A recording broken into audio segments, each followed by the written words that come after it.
Okay, so we're going to go ahead and get started with prompt engineering, guide for teachers. And so our learning objectives are to define what prompt engineering is, to discover large language models and natural language models, to learn about zero-shot and few-shot prompting, and then uncover some tips and tricks. And then we're going to take time to actually create a lesson using some of the tips and tricks that we learned during this session. Oops, it went all the way to the last slide. Let's see. I'll just stick with my arrows. That'll make it better. Okay, so what is prompt engineering? Prompt engineering is the process of designing and refining prompts to generate responses from artificial intelligent language models. It involves carefully prompting inputs to guide the model towards producing the desired outcomes. So what is a prompt? So through a text editor, a user will input a prompt using natural language. You tell the model what to do through the text interface, and the model tries to accomplish the task by giving you a response. What you tell the model to do is the prompt. So we define the prompt as the natural language input to the generative AI model where the user tells the model what to do.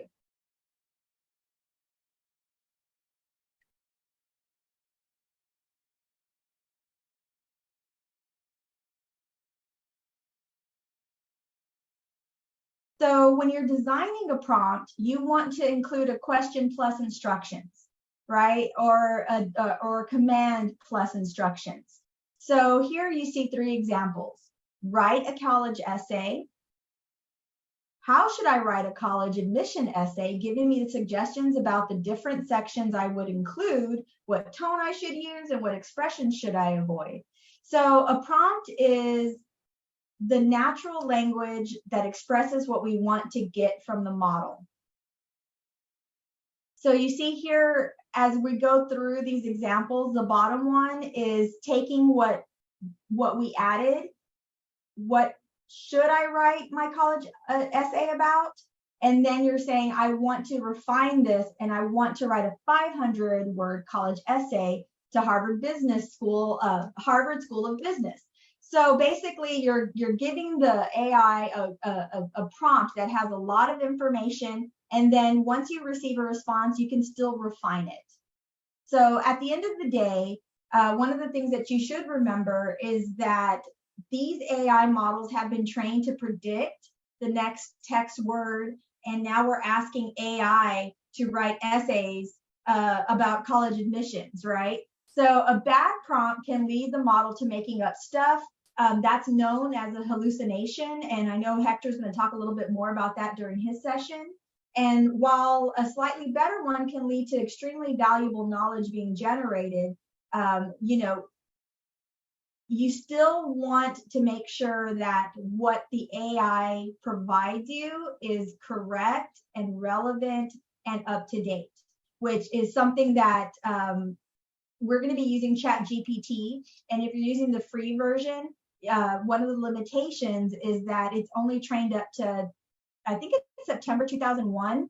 And so it's constantly learning, it's constantly getting information, but it's only trained to 2001. So if you're asking it, I'm sorry, go ahead, Hector. 2021. 2021, okay.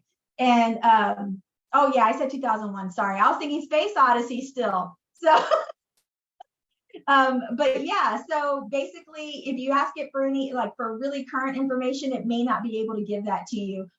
So just kind of be aware of its limitations. Okay, so what is zero shot, few shot, and fine tuning? Zero shot is a prompt. A zero shot AI prompt is a type of natural language processing that allows machines to generate responses to tasks that they've never been specifically trained on. So this model is similar to learning on the fly. The AI has not been trained on the specific task, and this means that the AI model can generate a response without any prior training on the specific task or domain. like ChatGPT. A few-shot AI prompt refers to the type of machine learning model that has been trained using a small amount of data. So in this example, we're giving the AI some information to complete the task.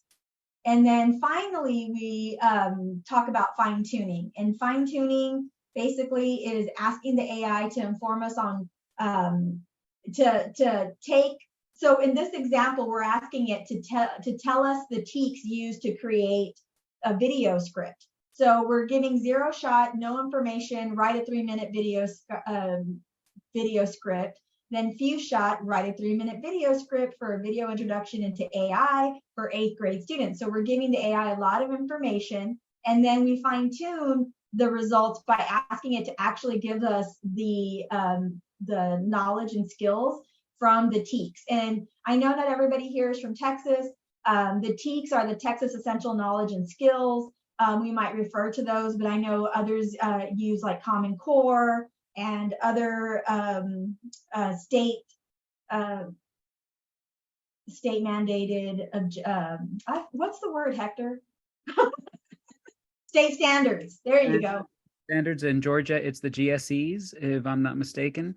And in Illinois, I don't remember Illinois off the top of my head. I do remember the GSEs. Am I correct about Georgia? Yes.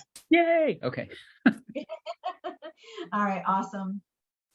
Okay, so now we're going to talk a little bit about language models.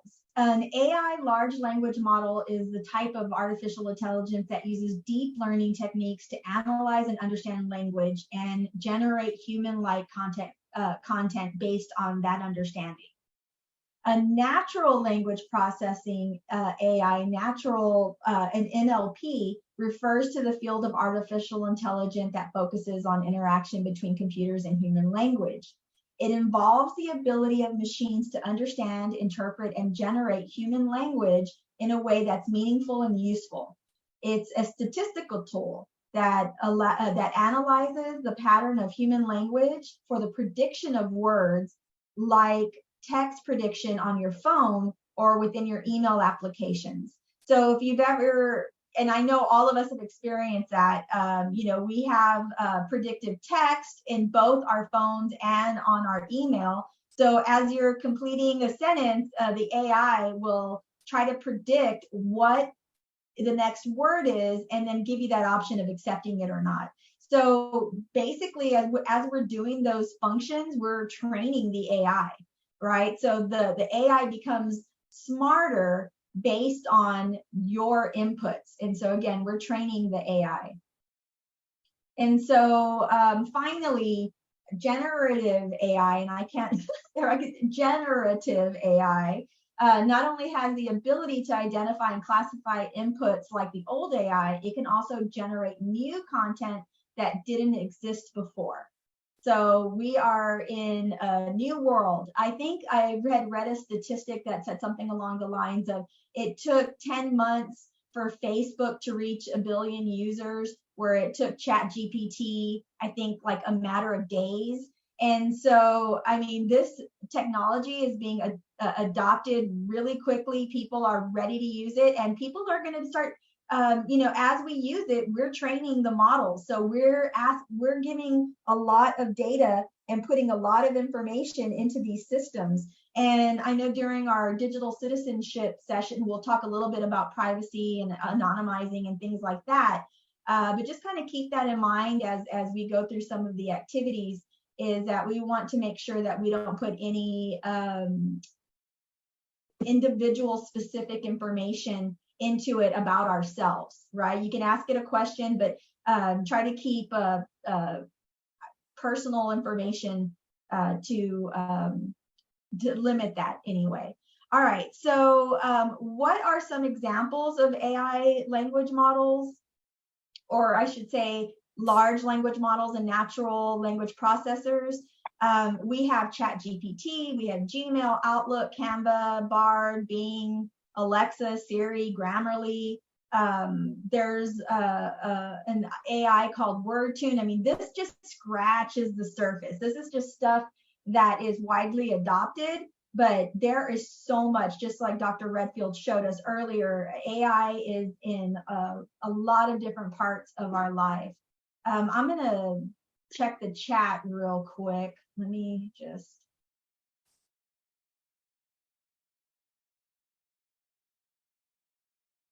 Okay. All right. So there's no questions. If anybody has any questions, I'll just pause for a sec just to see if anybody has any questions. If not, then I'll move on. All right. So let's go ahead and move to the next slide. So interacting with ChatGPT. You want to be specific. You want to put the instructions at the beginning of the prompt, and then use either hashtags or quotes to separate the instruction and the context. So if you're a teacher and you're wanting ChatGPT to provide you with meaningful feedback on a student essay, then you can put that in the front of the question, right? So put the instructions, give meaningful feedback in terms of grammar and syntax to the following passage. And then you can put the content into quotes so it knows exactly what it should be providing the feedback on.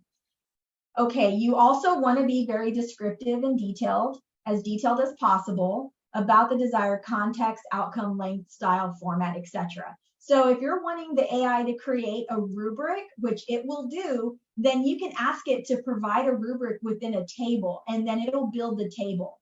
If you ask it to build it within a spreadsheet, it won't do that. If you are real, or if you try to request that it gives it to you in Excel format, that right now doesn't work, but it will put it in a table format, which really works really nicely.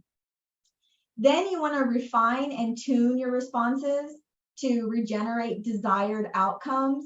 So again, especially when you're interacting with ChatGPT, you're not limited to just one response. You can keep refining it, and that's a really important thing to do. I know during the activity that Dr. Redfield had, where we were writing out what AI can do, AI wrote my husband's father of the bride speech for our daughter's wedding. And so was it perfect when it first came out? No. But it was a great way to get off of a blank page for my husband. And he was able to have a really solid speech. And then he refined it, he corrected it, I refined it, my son refined it, and then we had a perfect speech. So again, this is one of those things where, will you get the desired response right from the get-go? You might, but refining it and reviewing it is the best way to get the best outcome. And then finally, you want to avoid biased language or assumptions, right? It's like everything, trash in, trash out. So we want to try to make sure that we avoid that type of language or assumptions, because the AI will either hallucinate, make up an answer, or it will just it'll just make something up, or it'll give you incorrect information. So just be kind of aware of that. So again, as a reminder, the prompt can include instructions, the question, input data, and examples. So in order to obtain the result, either the first or second one must be present, but everything else is optional. All right, so let's move on. So understanding your students' abilities and interests, right? So we want to, AI gives you the ability to tailor curriculum to students. So if you have students of different learning abilities, challenge yourself to create prompts that are tailored to that student. Use prompts that include reading levels, areas of interest for that student, and other qualifiers that are unique to that student to really create a lesson that is going to speak to that student. And then you want to create prompts that are engaging and challenging, right, for all of your students. I challenge you to create open-ended thought-provoking, relevant, real-world prompts, encourage creative thinking and problem-solving skills. So, you know, as you're doing different activities, I think we have a social studies teacher. You can even ask to create a report in the style of, and maybe it's, you know, a Civil War letter, something like that, right? And so then the AI will actually craft the letter to sound like it's coming from a particular person. You can ask it to sound like Matthew McConaughey, right? So as you're writing a letter, you could say, write this letter in the style of Matthew McConaughey. And then more than likely, the first couple things you see are going to be all right, all right, all right. But the AI is smart enough to do that. And it's a fun activity. All right, so I've been speaking for a little bit. Now it's your turn. So what we're going to do is we are going to go into ChatGPT, and I'll just go to my account. And then what we're going to do is we're going to type in prompts. So I'll show you an example, and I'll use the example that I had shown you earlier in the presentation. So I'm going to say, write. Oops, I'm not on the right page. Okay. Write a 3-minute script for a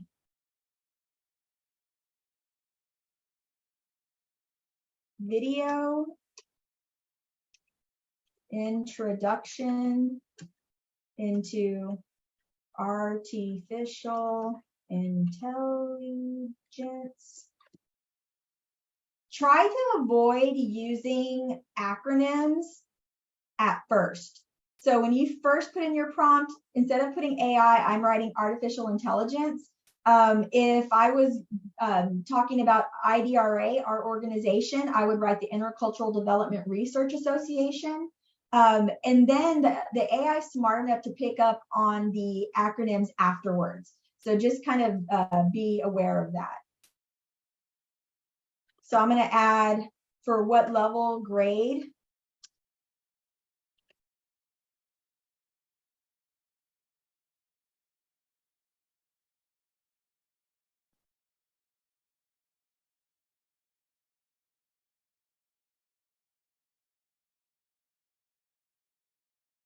All right, so let's see what it gives me. So again, write a 3-minute script for a video introduction into artificial intelligence for 8th grade using the Texas Essential Knowledge and Skills Correlating Objectives. Okay, so I'm gonna go ahead and click that, and look how fast it automatically starts to give results. Now, I'm not using the free version. I do pay for ChatGPT, or I should say my organization pays for ChatGPT. So it might, the free version might not work as fast, but it'll still give you a good result. And what you're seeing here is a video script that actually even includes what kind of graphics the AI is suggesting to include in your video. So it has the narrator part and then the images. Now, if I want, what I can do is I can further refine this and ask it. And you don't have to be polite to the AI. I know some people want to be polite and say please and all of that, but it doesn't care. Those are just extra words. But if you're afraid of a AI uprising and you want to be polite, knock yourself out. So tell me which techniques were used to create this video script.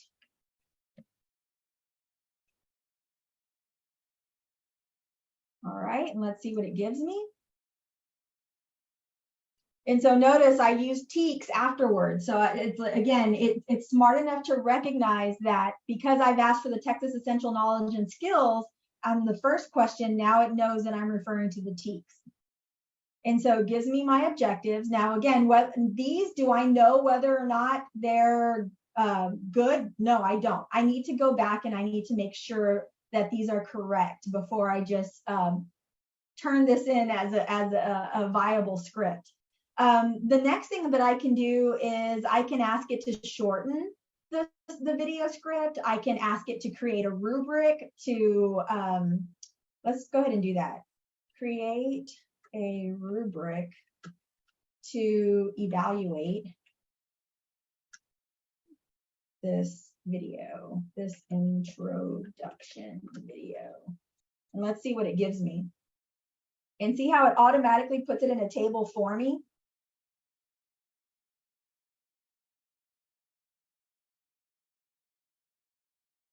And it's still going.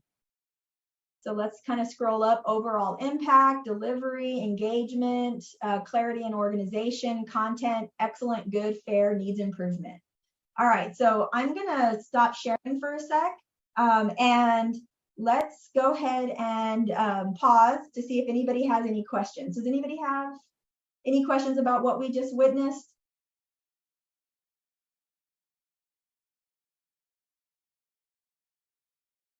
Okay, if not, it's your turn. So what I want you guys to do is go to ChatGPT.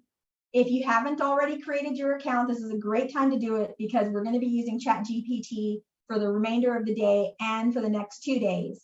But if you haven't, if you have, then again, just navigate to chat.openai.com and go ahead and put in, let's see here.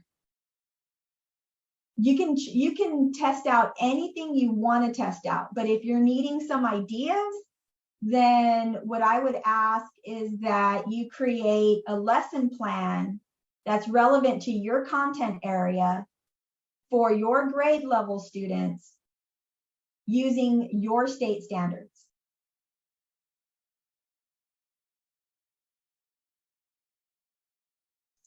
All right, so we're back. So now what I'm going to do is I'm going to put some questions in the chat that I would like for you to think about.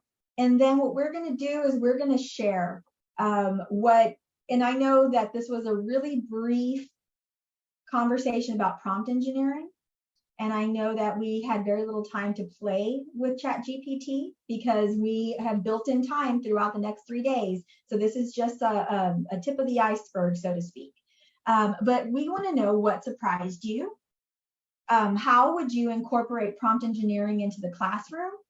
And how important do you feel it is for your students to learn how to properly interact with AI?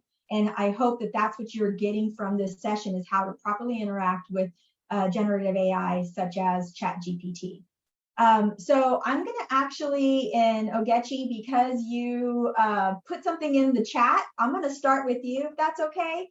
And if you can just answer those 3 questions. Sure. So I was surprised by how complete and accurate my responses were. I guess I could probably share screen if that's helpful. Yeah, that'd be awesome. Okay. But I asked first, because I've been thinking about this for just organization in general, for classroom jobs with descriptions for my class. I didn't utilize them as consistently this past year, so I want to just be her. And they were very complete. Now, I have other ideas for jobs, but it really helped me to kind of get going. I could see myself extending this idea. And then I was curious about, like, well, how can we evaluate their performance? Because I saw that in your example, and there was a rubric for classroom job performance that, and then of course I could make that into a table as well. So that was really cool. I can see myself using this in the classroom for students to create systems to evaluate their performance.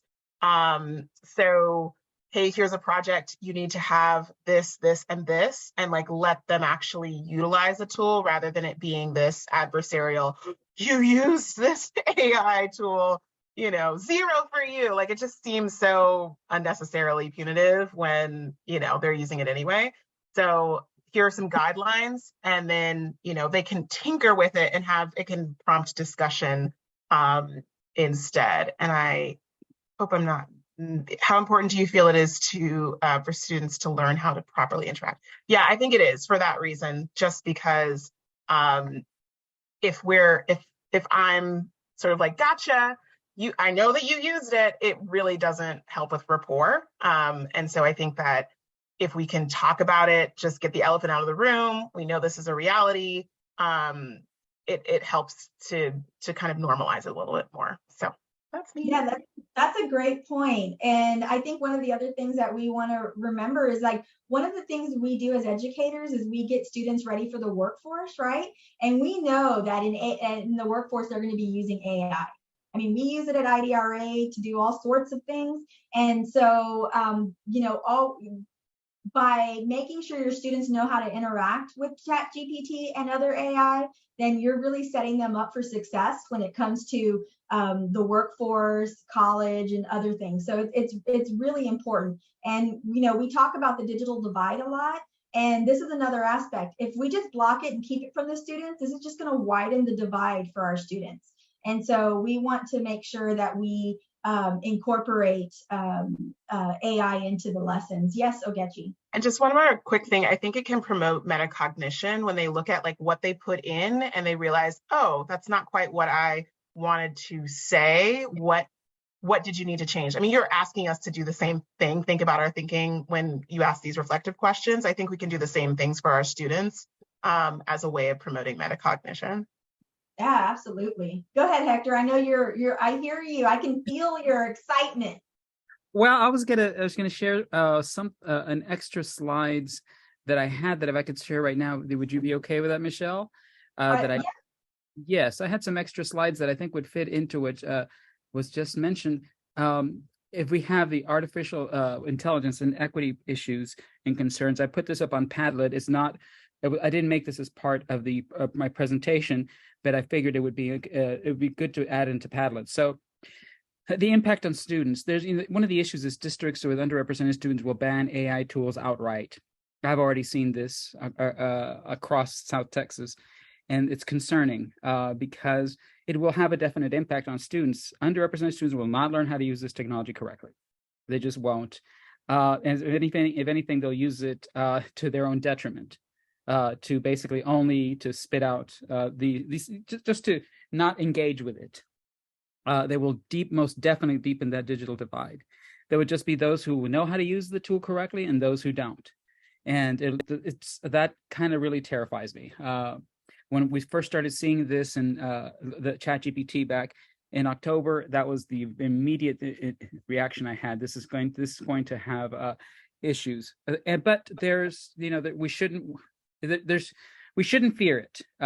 Students, teachers, students can use this. These are some of my teacher hints that I have that I'm going to be adding, because if anybody tells you they're an expert in this, or anybody has already created all sorts of gigantic courses telling you they're experts, it's just not true. Very few people are true experts at this when it comes to our niche in education and educational equity. We are the pioneers here. You guys. If anything, I'm gonna say you guys are the first on the front line. The 5 of the guys who came here. One of the things that students can use it for is brainstorming as they go on there. I mean, think about if we would have had this when I was teaching in the 90s to help students build prior knowledge, to just build knowledge and activating that prior knowledge, to have actual conversations with ChatGPT to help them think about things. And it's that bit of metacognition, and that's what set me off when you said meta, because of that's really big on my plate here. And also here's a really interesting thing. Right now it can act as a possible fact gatekeeper. Right now, ChatGPT will not allow things like please write an essay on how the Earth is flat. It will not allow that. It will say the Earth is not flat. And it will not take. Now, there's people who try to figure out cute little hacks around it to see how it'll look. It's getting better at not allowing that. Anything that any of the science-based facts that we have in science, even with vaccines, I asked it once to tell me about the connection between autism and vaccines, and it basically told me to walk away. So it has a possible. Right now, it's possible to be a fact gatekeeper, which the gatekeeper is often thought of as a bad thing, but there are some things that maybe we should consider as we do need to say this is right and this is not this is not factual. Now, as far as all the pieces we've been talking about, avoiding plagiarism, there are some things that we've been thinking about here. One, we can kind of reach into our old bag of tricks for some of us who have been teaching a while or who've taught at different levels. This is a good time to go back and start implementing class journal writing time, because that will give you a baseline, a constant baseline of where your students really truly are, and also get them to start that they're going to have a connection between ChatGPT and with their own physical writing, and also to make sure to create assessments that require essay answers in the classroom. But those are things that, I guess about 20 years ago, we would say, well, isn't that part of what you do all the time? Well, now we've, with technology, we really have gotten dependent on having students use the technology and hand in papers. And now it's caused this issue. Now, to integrate ChatGPT, think of these sorts of things. And I'm going to start from right here, like include assignments where students can use ChatGPT for initial research, obviously. Depending on how you ask them to write, if they're doing outlines to create the frame for what they're going to write, you can ask them to check their outlines, to go ahead and input, because you can input a text into ChatGPT and ask it to help it improve it. So you can ask them to check their and I'm using outlines as an old timey. So for those of us who were Gen Xers who used outlines at one point, but there's all sorts, any sort of the formats that you use for pre-writing and to organize their thoughts. You can tell, I was a writing teacher at one point. And I was a big New Jersey format writing teacher. And now I think it's called Abido, but it's a fantastic acid-based writing program. And the next thing is have them actually discuss with ChatGPT about the possible ideas. Remember, ChatGPT is called a chat bot. So they can have them, discuss ideas and ask them to go ahead and talk to ChatGPT about their ideas and improvement. Now, here's the interesting part. I'll be going over some features that are available in ChatGPT. You can actually have the students send you their conversations. There's a link. It could create a link and send you the link. I'll show you how to do that. And right here is what I put: Go Meta. Students could write about how they use ChatGPT. Have them have a little reflection section on their writing assignment, some of these writing assignments, and say, well, tell me how you use this. Tell me, along with, the conversation, sending the conversation to you, so you can see their thought process and talk about their thought process together. So these are some, and I had been thinking about this, Michelle and I have been thinking about this and going on and looking out for the best practice and best research. There is no best practice and research on this right now. It is that new. So we've been talking with some of the people who we know are experts in writing, who are experts in a lot of metacognition things, and coming up with these things together. So that's why you're seeing some of this where we get excited and want to tell you right away. So thank you. I wanted to make sure to share with that, and then you'll hear more from me in a bit. Hector, that I think you kind of just went and you just answered the 3 questions. The only question you didn't answer is what surprised you. So if you want to answer that question, but you pretty much answered the questions. Okay. What surprises me consistently is that it can, the more you refine what you do, what you ask it, the better it gets, the better the answers get. That still surprises me each time I do it. And also I'm always taken aback that if I ask the same question and wait an hour or wait a few minutes later, it'll give me a whole different response. So that's also a good reason to, when you're working with this, to allow yourself the time to look at the responses it gives you. So that's always that always pops up in me. It's like, wow, it really does do that. Now there have been some instances where I'm really happy that it doesn't do that, where if you're doing research work with qualitative data, like you're analyzing surveys, it's been pretty much on the money in giving the same sort of analysis that I'd say I would give on some sort of research. That I've been happy about. So that's what I have to say, and I'll be quiet now. Okay, thank you. And Ogechi, I would actually take that prompt that you had shared with us on screen and ask it to place it in a table for you. So then all you have to do is copy and paste that table. And it will do it. You might take a couple of tries, but it'll add it to a table. Okay, so we'll go ahead and go to the next person to share out. How about Roya, if you don't mind sharing?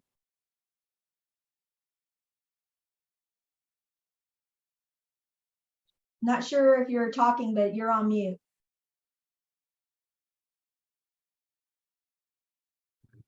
Oh, yes. I think I'm unmuted now. Yes, we can. You're back.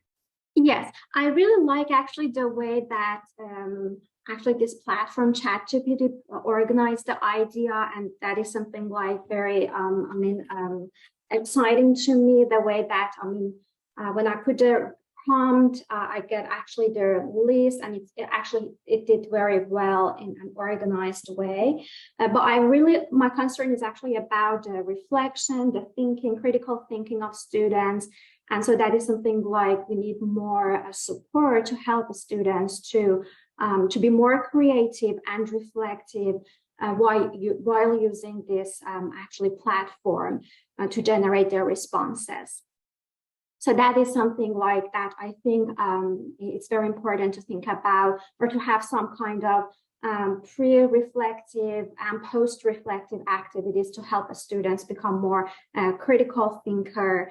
And at the same time, this is something like about the use of this platform and how it might mitigate creativity of students. So these are actually my concerns, but I really like the organization, the format, and also when I cite some references, I got some citations in my prompt and actually in the answers that I received, and that is something like very striking and exciting to me.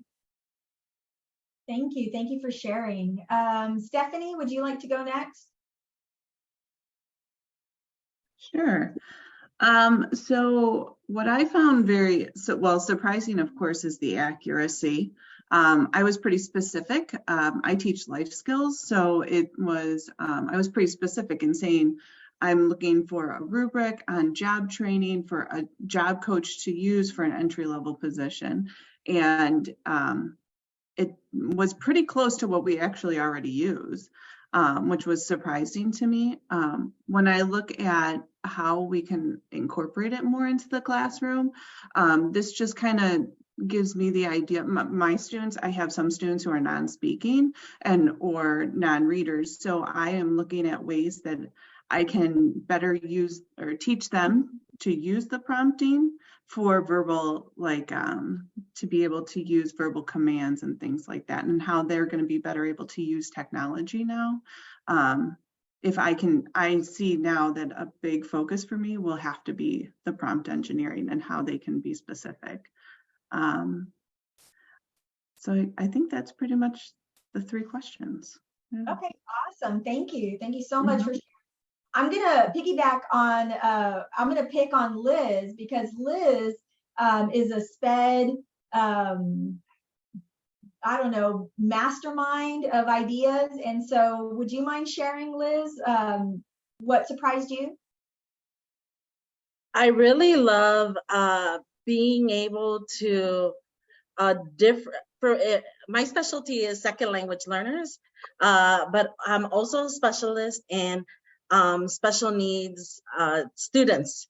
And that comes because I have 4 special needs children at home. So I've had to just learn, right? I had to be that voice for lots of teachers, administrators, and districts across the US, so it's a passion of mine. So I was super excited that I can go into ChatGPT and put in I want a lesson, and my intersection is second language learners who are SPED.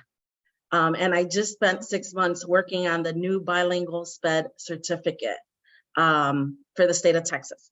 So I wanted to see that intersection. So I played a lot with ChatGPT on how to make a lesson where I could differentiate by English language proficiency, and also put in, let's say, I have a student who has cerebral palsy, and I want to differentiate for her specifically to a lesson where she won't be able to write, right? Maybe she's needs to be able to use a voice command. So I've been able to pair my chat GPT and download some extensions that I've put onto my laptop and use that so that it could help me with that lesson. And it also helped me set it up specifically for this child's needs. So I love how ChatGPT has just blown me away on how specific we can set up a lesson and differentiate for all our students with such different needs, right?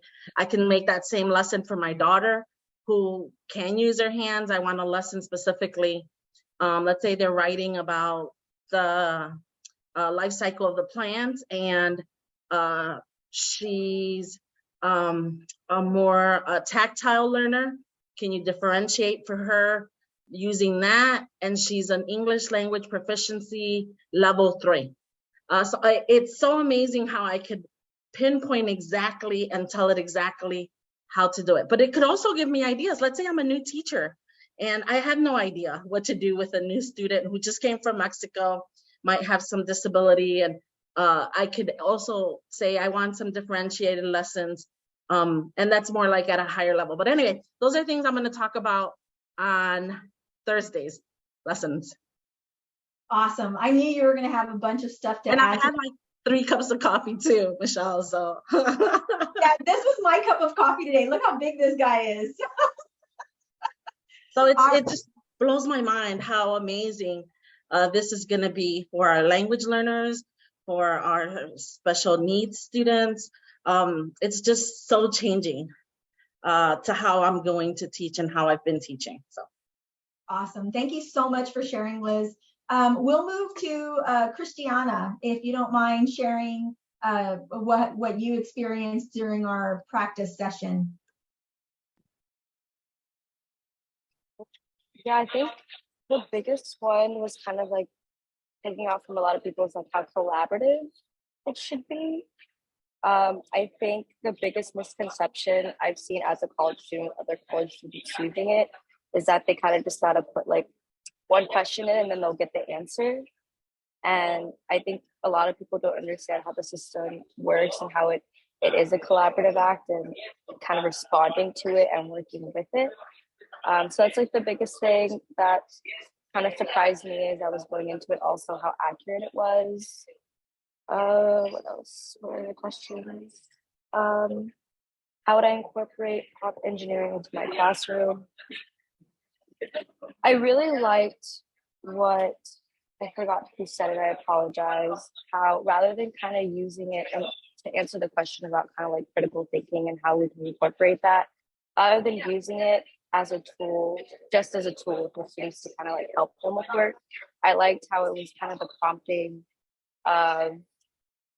reflective and kind of like, you know, how you do self-assessments and maybe creating your work before and then using AI kind of as a supportive assistant tool to assess your work.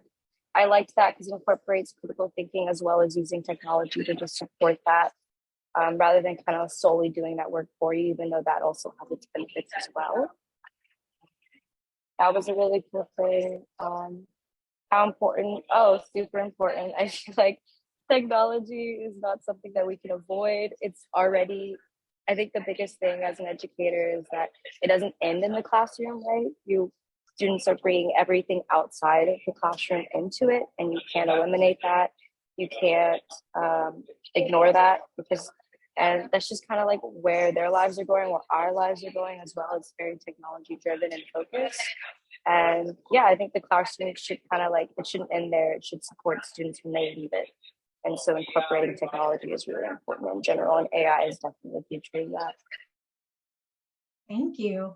Okay, so Gina, I know you had to go for a moment and now you're back.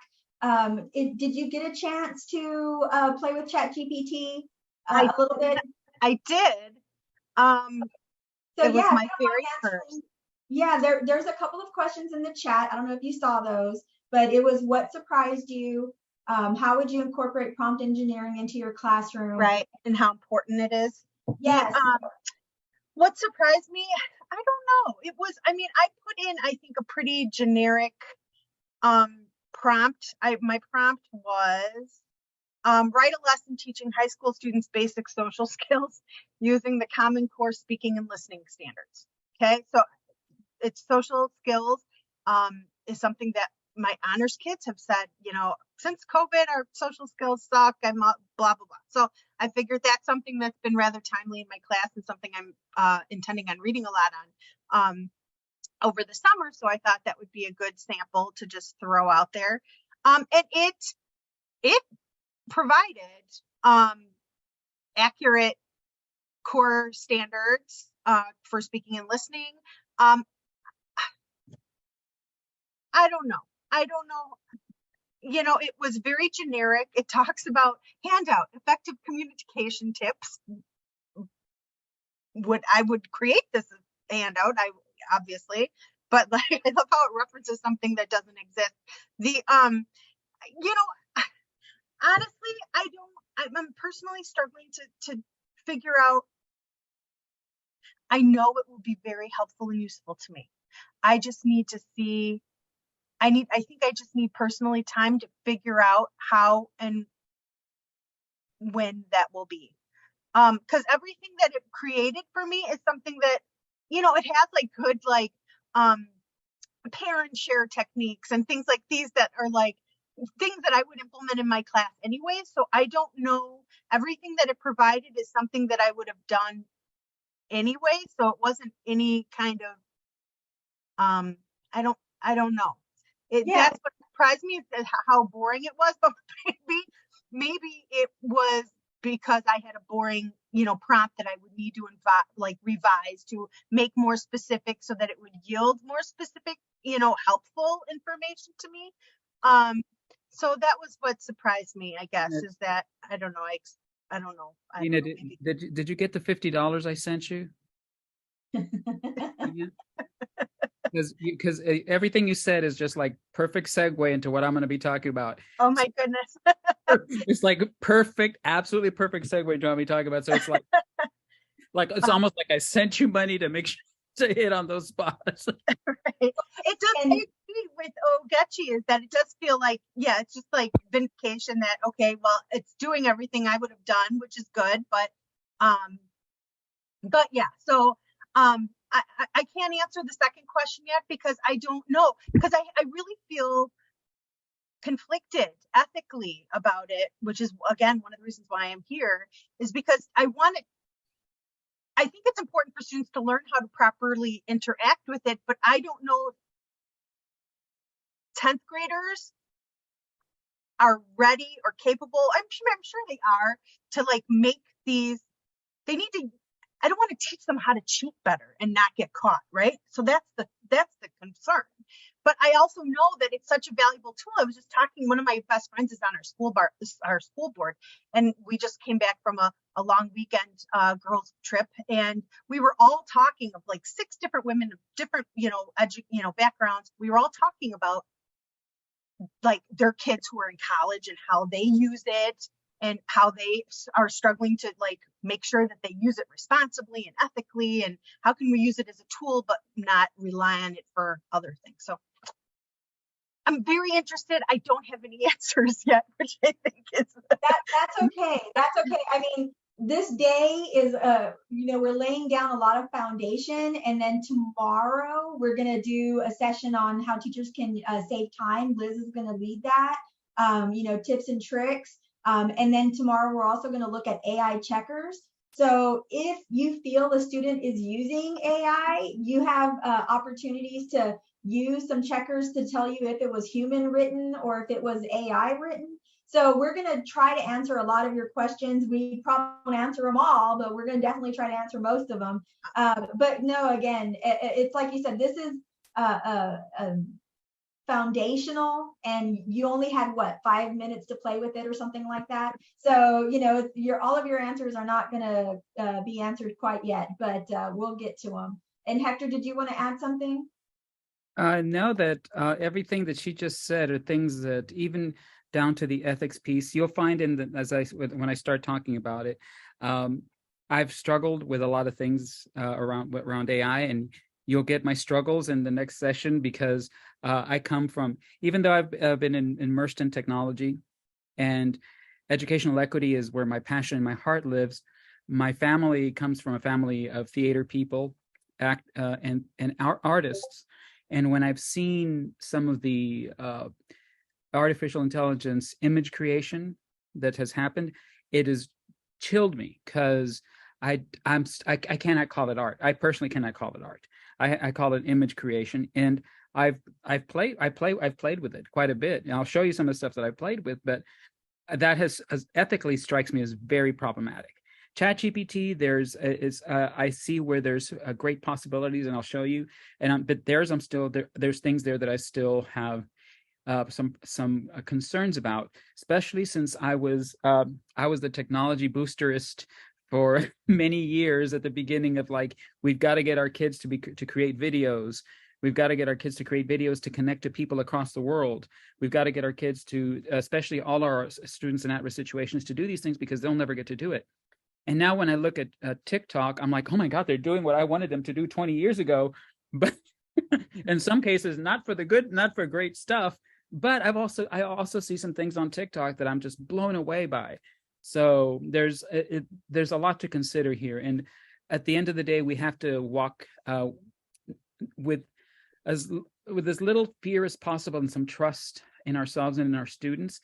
But yet I think we should do it with our eyes wide open. At the same time, you know, and the image piece, I'll tell you, was the one that kills me. I've played with that, and it's coming from an artistic sort of background. It's been very difficult for me, and I'll show you real quick before as we move on to our next piece. I play a lot with mid-journey artificial intelligence creation. And I asked it to do a Mona Lisa meets Salvador Dali's Persistence of Time, and it blows me away that it did this. I mean, I look at it, and, you know, for those of you that's ever seen Salvador Dali's Persistence of Time, it's the one with the melty clocks that are melting on the trees, and it understood the assignment. That's what kills me. It understood the assignment. It did. There's Mona Lisa, and there's the melty clocks. And I have a lot of artist friends, and they're all a little bit slightly disturbed. Some of them are planning to integrate it. But, you know, there's definitely some loss for draftsmen, for people who work on clip arts and sort of that sort of thing. That's their bread and butter. So we'll send you links on how to set up your own mid-journey, because it's definitely fascinating to play with. And there's some uses. But artists have started lawsuits because of the way that this particular project was created. It's much different than the way ChatGPT was created. So, but it's a lot of fun, and it's also really disturbing. So, Carol, you have your hand raised? Yeah, Hector, you said it understood, and I want to wonder about that, using that question, right?